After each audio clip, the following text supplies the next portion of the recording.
After the abdication of Charles V, the Holy Roman Emperor, his son Philip II became the King of Spain and the Lord of the 17 provinces of the Netherlands in the year 1555. The Netherlands was a country controlled by Charles V since 1506, so strong relations were built up between the Spanish and the Dutch people.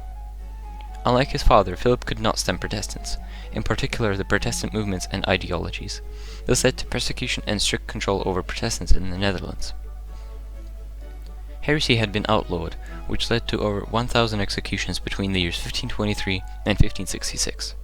Along with persecution of the Protestants, heavy taxes had been set, which devastated the Dutch people's freedom and distressed them even more. In 1566, the resistance against the Spanish rule was forming.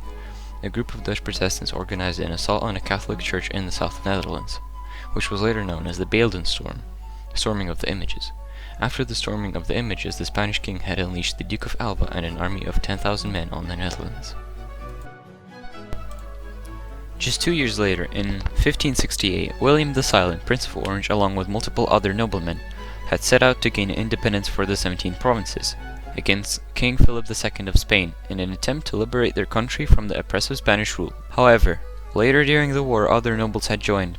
Maurice of Orange and Frederick Henry had later joined William's cause and continued the resistance.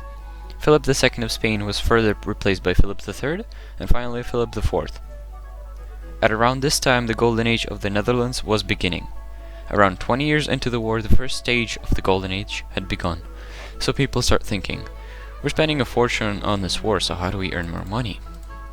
At around that time, the capital of the Netherlands, Amsterdam, was becoming attractive to venturers and traders alike, a growing European city full of opportunities for business, trading, and traveling.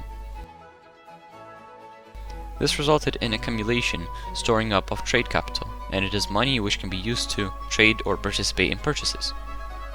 This meant there was more money brought into the city, which is good as it means opportunities for growing the economy. Traders from around the world traveled to Amsterdam hoping to participate in ventures and expeditions, exploring new lands and trying to establish connections with other traders and markets for trading. High-risk ventures such as trips to the Mughal Empire for spice trade were becoming more and more common among the many travelers in Amsterdam.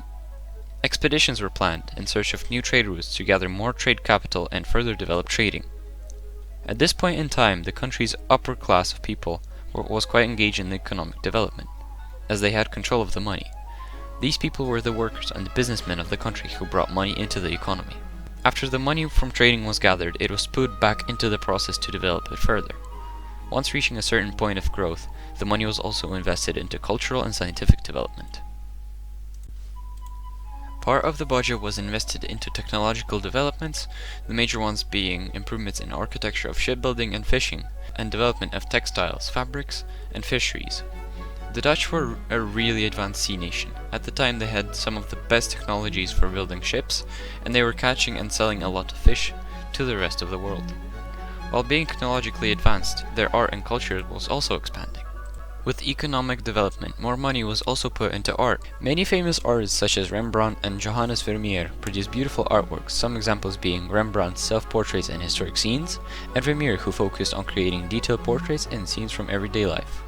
The creations of these artists are recognized and praised worldwide to this day, and their artworks help us understand the culture of that time. The year is now 1648, and the 80 Years' War has just ended. The Dutch have not only gained independence from Spanish control, but have also created a flourishing economy through clever development of trade and several other large industries, such as shipbuilding and trading. However, at the end things didn't go too well. 1672 was perhaps the worst year in Dutch history. At that time the country was attacked by both France and England, along with a dozen other generals and archbishops. The small Dutch state's army was quickly defeated, and a big part of the Netherlands was lost during the war. And although the country's development was slowed down, its golden age of development will be forever remembered in our history.